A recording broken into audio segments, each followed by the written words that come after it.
नमस्कार जी। देश का हर व्यक्ति को मेरा अंतर की गभीरतम प्रदेश से श्रद्धा और सम्मान के साथ मैं आज सदा विजय रहो इसके ऊपर चर्चा है यूट्यूब चैनल के माध्यम से। धन्यवाद। इस बार विषय शुरू करते हैं। देखिए, सदा विजय रहो, अच्छा उसकी विपरीत है पराजय है। अच्छा, पराजय आता कैसे पहले समझेंगे। पराजय आता तीनों कारण से आता। एक तो समझ की अभाव से, दूसरी अहंकार से, तीसरी है ज्यादा विभुलता से भावना से। जैसे किसके पास समझ नहीं है तो उसके पास पराजय आएगा।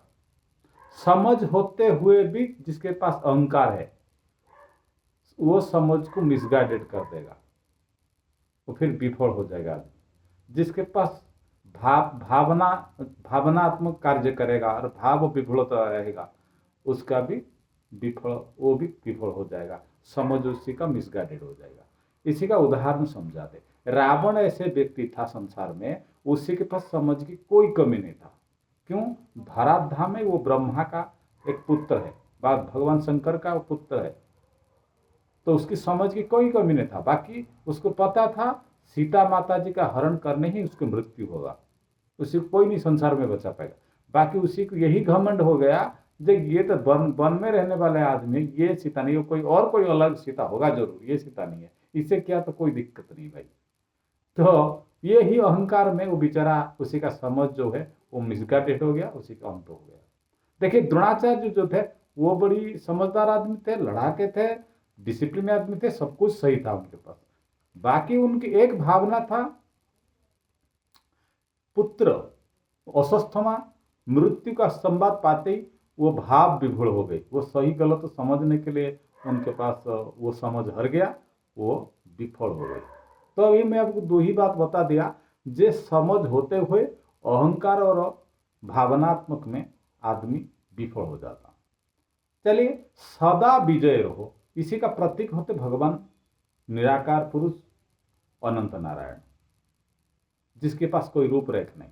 कभी आप सुने नहीं होंगे जे अनंत नारायण जो ब्रह्म परम ब्रह्म जो है उनका कोई कहीं पराजय नहीं है। वो हमेशा के लिए सदा विजय है। जहीं वेदपति ब्रह्मा सिर्फ जिसे असुर से पराजित होते उसी के बाद प्रभु जी आते और उसी को निपटा देते। उनका कोई पराजय नहीं। क्यों? वो समझ की टॉप ऑफ द लिस्ट में है, मैं पहले वीडियो में बताई थी। और उनके पास कोई अहंकार नहीं है और उनके पास कोई भावनात्मक नहीं है। जितनी सारी वर असुर मन को मिला वो वेदपति ब्रह्मा और शिव जी से मिला, किंतु भगवान अनंत नारायण परम ब्रह्म से किसी को वर नहीं देते। वो उतने आसानी से किसी को वर नहीं, उनके पास कोई भावना नहीं है। भगवान शिव और शंकर भगवान शिव जी और ब्रह्मा जी, उन्होंने भी उनसे वर प्राप्त कराते थे दर्शन। उनकी सिर्फ दर्शन के लिए कम से कम अनंत काल तक उनको तपस्या करना पड़ता। वो नहीं देते, नहीं सुनते वो किसी का बात। जो होने वाला वही काम करते वो। उनका पास कोई भावना नहीं है, उनके पास कोई अहंकार नहीं। जिसके पास सुदर्शन रूपी चक्र है, जो हिल जाएगा समग्र अनंत कोटि ब्रह्मांड हिल जाए, उनके पास कोई अहंकार नहीं। वो हमेशा के लिए अनंत शयन में एक निर्दिष्ट गति में रहते, उनका कोई नहीं। वो समझ उनके पास है, ज्यादा भावना उनके पास नहीं, अहंकार उनके पास नहीं, तब वो सदा विजय है। सदा विजय का रूप हमारे संसार में वही अनंत नारायण जी। और किसी ने शिव जी का पराजय होती, ब्रह्मा जी की पराजय होती, वो भी इंद्र भी अपने घर बार छोड़कर कहीं भागता रहता, नारायण के पास पहुंचता, उनके पास सब शरण लेते। देखिए, ये तो हमारा वेद वेदांत की कथा है। बाकी मैं आज के दिवस की, आज के जो समाज में चलता फिरता उदाहरण बताता हूँ। जैसे नेपोलियन है, नेपोलियन का जो वाटरलू युद्ध में उसी की पराजय हुआ, वो उसका भाव विह्वलता के लिए हुआ, भावनात्मक रूप के लिए हुआ। क्यों? पहले जो षष्ठ लुई का जो कुछ लोग थे, वो लोग जो थे वो नेपोलियन के दरबार में वो भी हुआ करते थे। नेपोलियन उनके ऊपर ज्यादा भरोसा कर ले, वो उनको पुराना बात याददाश्त उनकी सब चला गया, वो मेरे से सेट हो गया।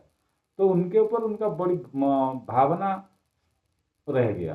तो उन्होंने वाटरलू युद्ध सारी षड्यंत्र कर लिया और नेपोलियन पराजय हो गया।